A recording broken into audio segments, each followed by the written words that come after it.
Welcome to Dollars and Cents, Creating Your Fulfilled Life with Nicole Ramito from Private Vista.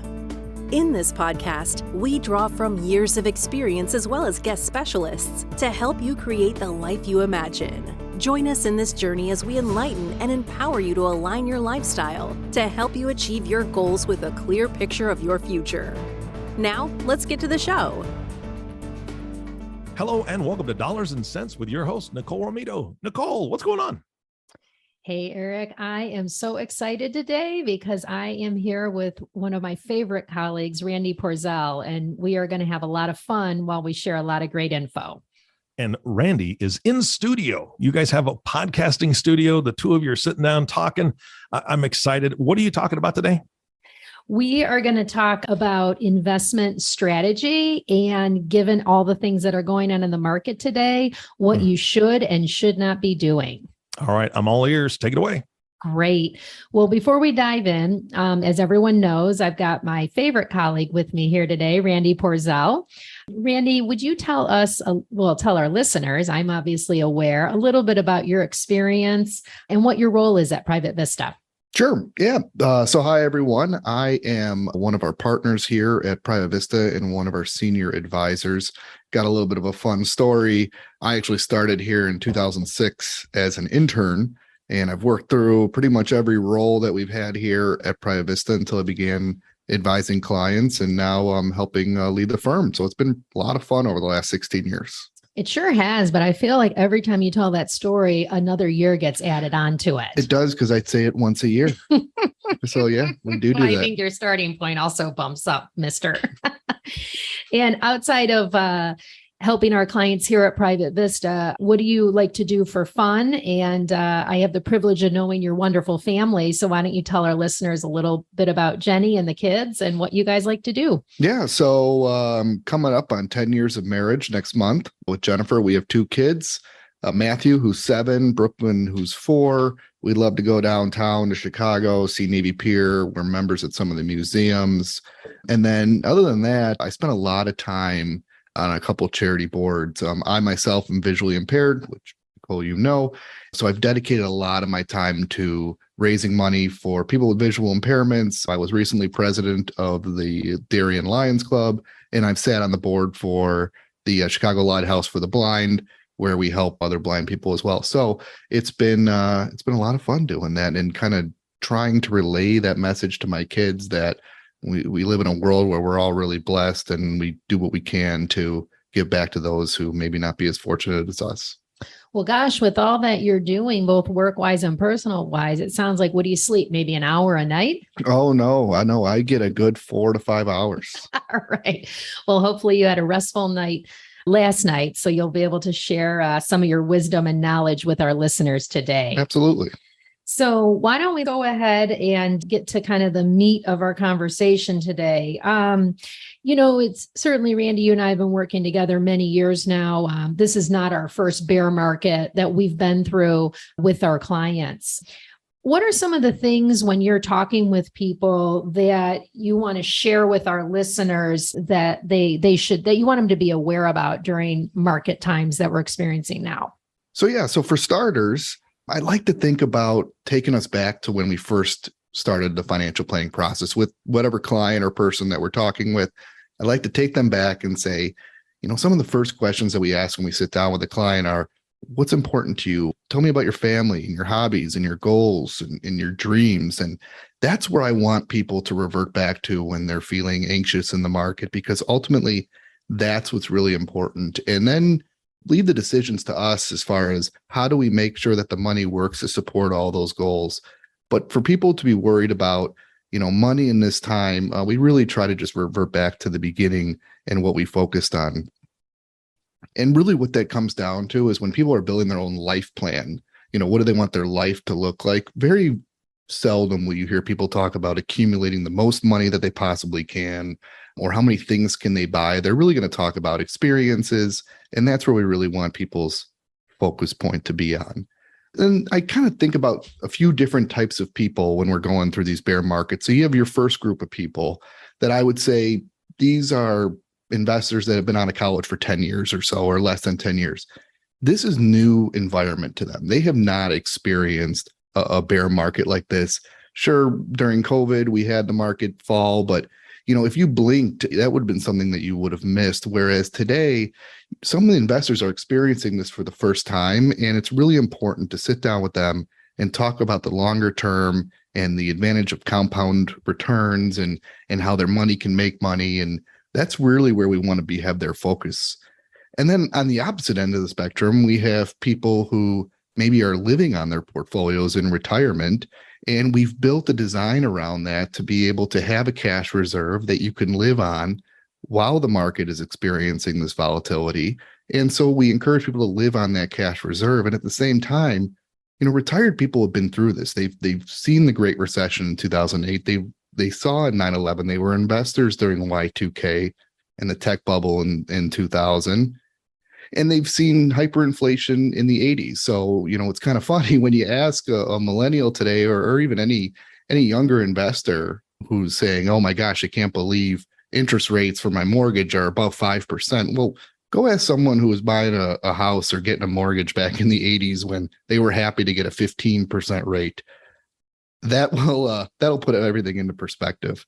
And then you've got kind of that middle of the road group where you have people that are mature in their careers and maybe they're approaching retirement. This is a good time to kind of take a look at your risk tolerance and really point out that you're looking, once you retire, you can live in retirement 20 to 30 years plus. So it's really important to take that longer term view and have people kind of take a step back and revert back to kind of the beginning when we started doing financial planning.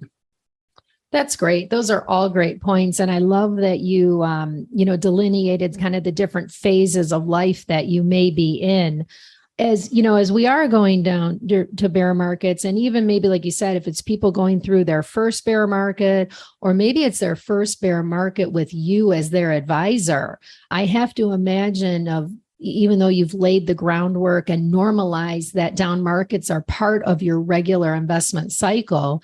Maybe can you share a few things if I'm a client, I just started working with you over the last year or so, and I'm a little concerned or a little, just asking you, hey, the portfolio's down.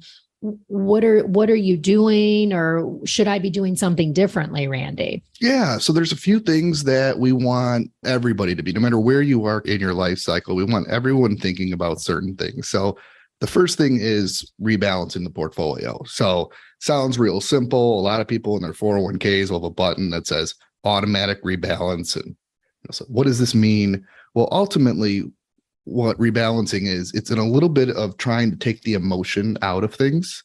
So in a bear market like we're in now, we'll look at our portfolios and say, what are the investments that held up much better than the other ones? So we're selling from the investments that have done really well, and we're adding to the investments that may have taken a harder hit or are down more. And this works on both ends. This also works in a bull market when the market's on fire. And we're going to our clients, we're saying it's time to rebalance. Let's sell from the stuff that's been doing really, really well, and let's give it to the more conservative investments. Maybe it might be bonds in that case. Ultimately, that is stripping emotion out of it, because what our emotions tell us to do is when the market is doing really well, our emotions tell us to buy more. And when the market is doing poorly, like we're currently in the bear market environment now, people are, your emotions tell you to sell. And ultimately, that's kind of the opposite of that old adage where people say, hey, I want to invest in the stock market. You want to buy low and sell high. You want to strip emotion out of that decision. The next thing you want to look at is harvesting losses. So kind of a fancy way of saying you're selling things at a loss for tax purposes. So you take an investment, you sell it at a loss, you're able to write off that loss against future gains. And then what we do here at Private Vista is we take those proceeds from those sales and we're buying a like investment. So something very similar, probably has the same risk tolerance. I will point out for people that are doing this on their own, you're not able to buy the same exact investment for a period of 30 days, or the IRS will tell you can't write that loss off. So it's really important to find a like security, but not the exact same. During that same period, we tell people to reevaluate their risk tolerance. That's a little bit of a timing. If you think about, 20 years ago, we used to see, we'd talk to a lot of financial planning firms or investment firms. They would give you something called a risk tolerance questionnaire, and they try to judge what your risk tolerance is. And what we learned over time was it depends where we are in the economic cycle as how people will react to their risk tolerance. So when we're in a period of time when, the market's up 20% and everyone's feeling really good, people's risk tolerance tends to be a lot more aggressive at that time versus now. If you were to give that same risk questionnaire to an investor right now, they're most likely going to be more conservative than they were before. So we try to find that happy medium between those two kind of ranges of risk tolerance and find, where is the really appropriate the risk tolerance for a person. I think too, Randy, one thing I know we've seen evolve is when you're talking about your risk tolerance is do you see a change in people's reactions or answers when it's maybe, if your portfolio was off 10% versus if your portfolio was off $1 million? Absolutely. Right. So I know that's one thing we've seen, how we're quantifying it, because again, trying to plug into how people may react emotionally. Well, and we've been around a really long time as a firm, and we have clients that have been at our firm for 25 plus years. And, so when the last time we went through this, let's call it 2008, their portfolios usually were typically, a lot less than they are now. So, you're still dealing with the same person. So in 2008, they may have lost $30,000 and that felt like a lot of money. And now all of a sudden that same percentage loss is now $1 million. It has a very different reaction emotionally to that. But I also want to kind of revert back to the things that were kind of the way people think at the different stages of their life. So let's go back to the same example we had before and talk about that younger advisor who has 20, 30 years before they're thinking about retirement. The markets are on sale. Go buy, put money in your 401k. If you have kids, fund those 529s. Now is the time to save. And in 10 years, your much more mature self will thank you for doing that. And then for the people that are living on their portfolios, this is why we have a cash reserve. And this is why when the markets are doing really well and our retired clients say we should put more of this cash reserve in the market, this is why we encourage people to hold back on that cash reserve, because this is the time that it works. And as your cash reserve dries up or starts to get low, this is the time when we start to look through the portfolio to find things that have done much better during these periods of time. You have a portfolio of 25, 30 different investments. If it's properly diversified, some of these things are going to be holding up better than others. I think too, Randy, I would just like to jump in when you're talking about managing emotions, because that's a lot of what we do day to day. Even though you and I are both certified financial planners, we know that regardless of the number of zeros to the left, that decimal point, everyone's bringing their emotional baggage to the party. So how do you, when you're talking about a cash reserve, how do you work with your clients who, when the markets are going really well, and they might say, well, gosh, and especially up until this past year, I've got my cash reserve in a money market. I'm not earning anything, Randy, but the portfolio is doing really well. Maybe I should put some of that money to work. What are the conversations you have with your clients to help them manage the emotions? Yeah, so that really goes back again to the long term and preparing. I think we use a quote a lot of times. We say, prepare for the worst and hope for the best. So, we're kind of in this environment. We're always kind of preparing for this kind of environment. So as people want to put more money into it, we go back to the risk tolerance and we try to understand, maybe if someone has half of their money in conservative investments and half of the money in stocks or more aggressive investments, maybe it's time for them to maybe tick up their risk tolerance a little bit to be able to catch more of that upside without touching that cash reserve. That's a great point. I think also too, you mentioned, many firms, maybe they start and finish with a risk tolerance questionnaire or survey.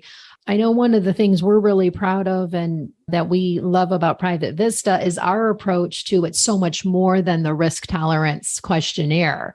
So how again, if I'm maybe a new client, or even I've been a client who've been working with you for your whole 16 years at the firm, how are you helping me when I may come to you and say, if I'm that client saying, hey, I want to put more money to work, or I need to take some off the table, can you maybe share how we do that in the context of the overall financial plan? Yeah. So when we started to see more of these flaws in the risk tolerance questionnaire, what we started to do is lean back on our plan. So, let's take someone who we look at their plan and we say, look, there's going to be a lot of excess there. You could spend double or triple the amount of money that you're telling us you want to spend. Oh, I like that outcome. It's a lot of fun. We look at those people and say, okay, maybe you don't need to take as much risk. Or for some people that are looking to create generational wealth, maybe for a portion of their portfolio, they can afford to take more risk because they're investing for future generations. So it's really important to tie everything back to a financial plan, a written plan out that has all your goals and objectives in it, that we can really help determine how much risk someone needs in their portfolio in order to achieve their goals. So, Randy, that's interesting because that may seem a little counterintuitive to our listeners, where I might be better positioned to achieve my goals for myself and my family if by taking on less risk. Oh, absolutely. I mean, because what we see is when someone takes on less risk, the volatility comes down, or the level of kind of ups and downs that you see in the market. The more conservative that you are, you'd expect to see lower lows or not as low lows and not as high highs. And ultimately, that's really advantageous to people that could be nervous during the market or really, really want to make sure that they have enough money to live a long and prosperous life. I love that. So it sounds like, again, for our listeners, that by having an overall plan can not only help you stay the course, but really get you on the right course from the onset. Absolutely. And it really helps lower anxiety when you're looking through a plan and you're saying, okay, we think you have a chance of success of 95%. And then we see a big drop in the market and we look at the plan again and we say, okay, now that 95% chance of success is now 94%. It puts everything into perspective to realize that as part of the planning, we are expecting these bear markets and managing through them. That's great. So if someone hasn't made any changes to their investments yet, is it, that it just kind of, if I'm maybe thinking, I'm listening to this podcast, I really like what Randy's having to say, but is it too late for me, or is maybe now not the right time to reach out and see if I could do anything? It's never too late for anything. It's never Excellent. too late. The market is always moving. We're always looking at kind of what is that next step. So the way we look at the economy is in stages. There's an early stage, there's a mid stage, there's a late stage, and then there's usually a recession. And that, is a cycle, and it rinse and repeat along the way. So at each one of those periods or cycles that we're in, we're looking to find the best investments that perform during those periods of time. So, what a lot of people say was, oh man, I should have made that change earlier in that period. Well, guess what? The market's still moving. We're coming into a new cycle. Start to prepare your portfolio for that next piece. So, Randy, that's great. So far, we have discussed, some of the strategies that Private Vista is using, and then you've shared some great tips and advice on what people should consider doing during a bear market. Any thoughts on things people should not be doing or should try to avoid doing during market cycles that we're in? Avoid making big decisions. And I tell people this during any transition in their life. So whether, you just lost a loved one, or maybe you're going through a divorce or a really rough time, don't make any rash decisions during this time. Your mind isn't thinking clearly enough to be able to make really, really large decisions. So I ask people just to kind of pause during that time and don't make those kind of decisions. We talked a little bit before about the emotions, separate the emotions from your decisions in the market. If you are working with an advisor, talk it through with your advisor, kind of look for a little bit of a voice of reason there, but ultimately you want to separate that emotion decision from the investment decision.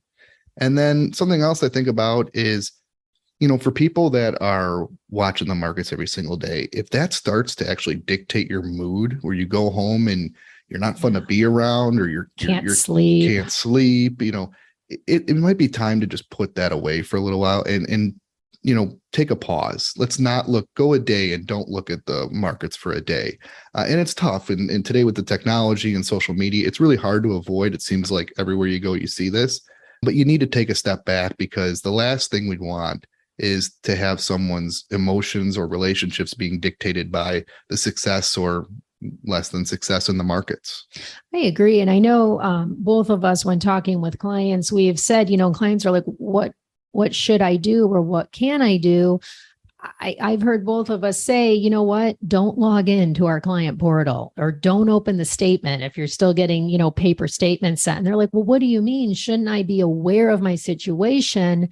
And it's like, absolutely, you should. But your strategy and our philosophy, we're not managing for this week, this month, or even this year. Oh, absolutely. I mean, you'll see in a lot of couples, you'll tend to see someone is the stronger financial person. And there may be this person that pays the bills or the person that kind of keeps a closer eye on that. Right. Just because someone is not interested in it doesn't mean that they should turn a blind eye to it. An example is, my wife she doesn't like looking at this stuff. This doesn't get her excited, but we got to have a meeting, whether it's quarterly or once a year, to say, hey, here's where we're at financially. And God forbid, if anything happens to that spouse or the person that is managing those financials, God forbid something happens to them, the other person should know what's going on as well. Yeah, absolutely. I would say there's probably not a worse time to be trying to learn about finances and your individual finances during a time of, if you're going, if your relationship is breaking up, because you're just not at your mental best. Absolutely. So you've really put yourself back behind the 8 ball on that. Okay. Is there, what about, again, I know we've heard of this, or, I know you talked about the media and noise, but also too, all of us have had clients saying, hey, I was at the cocktail party, or I was on the golf course with my buddy. And he or she was talking about, they invested in something and doubled their money in 6 months. Can we talk about investments like that? So how do you go about, what are your thoughts when clients are coming to you with those ideas? Yeah. So when we're looking at that, we're really trying, when we first meet a client, we're really trying to figure out, are we a right fit for them? Are they a right fit for us? And really, we want to focus on what are the goals. So if someone comes to us and says, my goal is to accumulate as much money as possible, then they're going to want to go out and try to find those more speculative investments and try to do that. But for someone who wants to revert back to the plan, that has a pathway to be able to achieve their goals, accomplish the things they want to do, educate their kids, maybe take family vacations and create experiences for them. What we want to do is make sure they can do that. Because ultimately, when we see people that are seeing these, hey, my golf buddy doubled their money in a matter of 3 or 4 weeks. Well, we really don't look at that more as financial planning or investment management. Has a little bit of a gambling side to it. And as all gambling works, there's times when it works out really well, and there's times when it's not. And the last thing that we want to do as financial advisors is have to go to someone and say, you're not going to be able to achieve your goals. You cannot create those experiences for your kids. You cannot educate them the way you want to because you took too much risk in the portfolio. Yeah, I think we've also found too that people tend to talk about their wins, and maybe they talked about the 1 or 2 risky bets they took and they hit it big, but it's very interesting how you don't hear about the 6 or 7 where they lost everything. Yeah. So hey, human nature. I'm a Bears fan. I know how this works. I'm from Cleveland, so we've got all the sports covered with that. All right, great. Well, why don't we go ahead and do you want to spend some time maybe sharing with our listeners some things that our investment team at Private Vista, what are some of the things we've been doing during this most recent down market? Yeah. So we've got 2 investment teams here at Private Vista. We have a team called the allocation team, and their focus is more at the macro level, trying to see, hey, where are we as an economy going? What direction do we see certain parts of asset classes performing better in versus different asset classes? And then we have a second investment team, which is really focused more on the product. And the reason we did that is because what we wanted to avoid was having someone come up with a great investment idea and us having to recalibrate our entire allocation over one investment product. And so we really like the allocation team, which really focused more on the economics, really driving that. So as we look backwards, I kind of think of this current cycle that we're in. I kind of spread it out a little bit, thinking back to 2019. So at the end of 2019, we were having a great bull market. Market's doing really well, going very strong. And we started to look at some of the manufacturing data and the other, we were looking at the yield curve along that time, but a lot of different economic indicators to see where are we headed as an economy. And what we started to see at that time was some slowing growth in the economy. Manufacturing was slowing, growth in the economy was slowing. So what we started to do at that point was take a little bit more of a defensive approach. So these aren't big swings. We're not selling out of the portfolio, but in each asset class, we have a more aggressive investment and a more defensive investment. And so we started to lean a little bit more on the defensive side. Unbeknownst to us, that led us into COVID, and we were positioned pretty well going into COVID. And then our thought process changes at that point. Now we're saying, okay, when is the time to get more aggressive? And so we come together, and at that point, our allocation team was meeting daily. We were meeting every morning to say, okay, at what point does it make sense for us to turn the switch and get more aggressive? And every time we draw that line in the sand and say, at this point, we will, it was happening faster than we could react to it. We were seeing 2,000 point drops in the Dow at that point. So ultimately, there's parts of what we do that is skill, and the things we talked about, rebalancing, harvesting losses, reviewing risk tolerance. These are the skill parts of managing a portfolio. And then there's the luck part. And the luck part is the timing. When do you time to make these decisions? So ultimately, during COVID, we decided to get more aggressive right around the time the market was bottoming, and that worked out really well for us. So we were pretty aggressive from the bottom of COVID all the way to the end of 2021, when we started to get a little bit more defensive again. This February in 22, we started to limit our exposure to interest rate sensitive investments. And then in March, April, and May, we continued to pull back on our risk on the overall portfolio, moving away from our more aggressive funds into our more defensive or conservative funds. And that's kind of where we've been at for the first half of this year.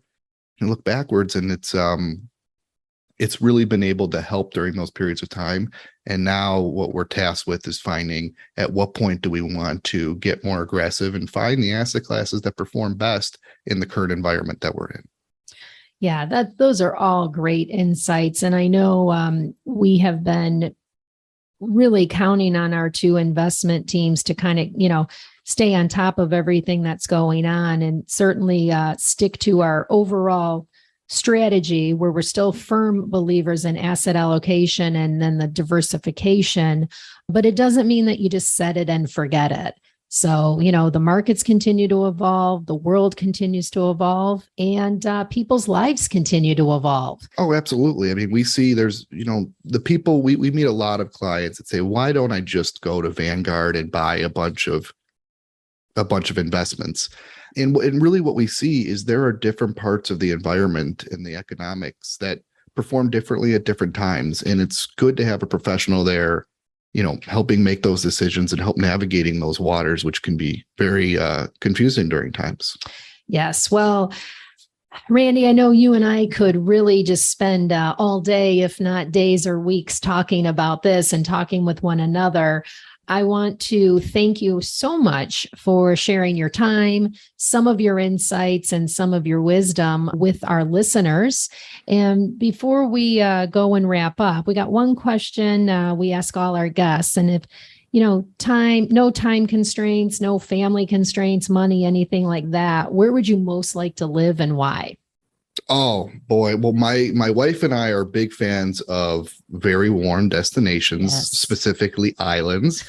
So if there was no money constraint, there's no time or family constraint, we'd want to be on some island somewhere, sitting on the beach and enjoying the ocean.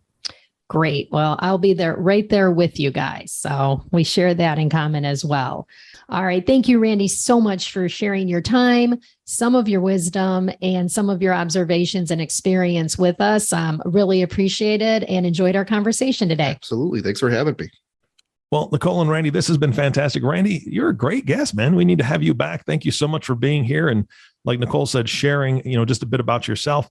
Nicole, if folks want to reach out to you in the firm and get a hold of some folks to talk about the things you covered today in the podcast. How do they get a hold of you? Yeah, absolutely. There's two easy ways to contact us. You can call at 312-831-4370, and either Sue or Lorena will get you connected with the correct advisor. Or you can visit our website at www.myprivatevista.com. And at the upper right-hand side of our homepage, there's a Contact Us button, and that too will get you in touch with us. Fantastic. Randy, thank you again for being on the show. Nicole, of course, thank you for facilitating this and running the podcast. And our last thank you goes to you, the listening audience. Thank you so much for tuning in and listening to the Dollars and Cents podcast with Nicole Romito. If you have not subscribed to the podcast yet, please click the subscribe now button below. This way, when Nicole comes out with a new podcast, it'll show up directly on your listening device. And we humbly ask that you share this podcast, rate it, and leave a review, as this actually does help other people find the show. Again, thank you so much for listening today. For everyone at Private Vista, this is Eric Johnson reminding you to live your best day every day. And we'll see you next time. Thank you for listening to the Dollars and Cents, Creating Your Fulfilled Life with Nicole Romito, sponsored by Private Vista. Visit our website at www.myprivatevista.com or give us a call at 312-831-4370. And don't forget to click the follow button to be notified when new episodes become available. Private Vista is a group comprised of investment professionals registered with Hightower Advisors, LLC, an SEC-registered investment advisor. Advisory services are offered through Hightower Advisors, LLC. This is not an offer to buy or sell securities. No investment process is free of risk, and there is no guarantee that the investment process or the investment opportunities referenced herein will be profitable. Past performance is neither indicative nor a guarantee of future results. The investment opportunities referenced herein may not be suitable for all investors. All data or other information referenced herein is from sources believed to be reliable. Any opinions, news, research, analyses, prices, or other data or information contained in this presentation is provided as general market commentary and does not constitute investment advice. Private Vista and Hightower Advisors, LLC, or any of its affiliates make no representations or warranties expressed or implied as to the accuracy or completeness of the information or for statements or errors or omissions, or results obtained from the use of this information. Private Vista and Hightower Advisors, LLC assume no liability for action made or taken in reliance on or relating in any way to this information. The information is provided as of the date referenced. Such data and other information are subject to changes without notice. This was created for informational purposes only. The opinions expressed herein are solely those of the authors and do not represent those of Hightower Advisors, LLC, or any of its affiliates.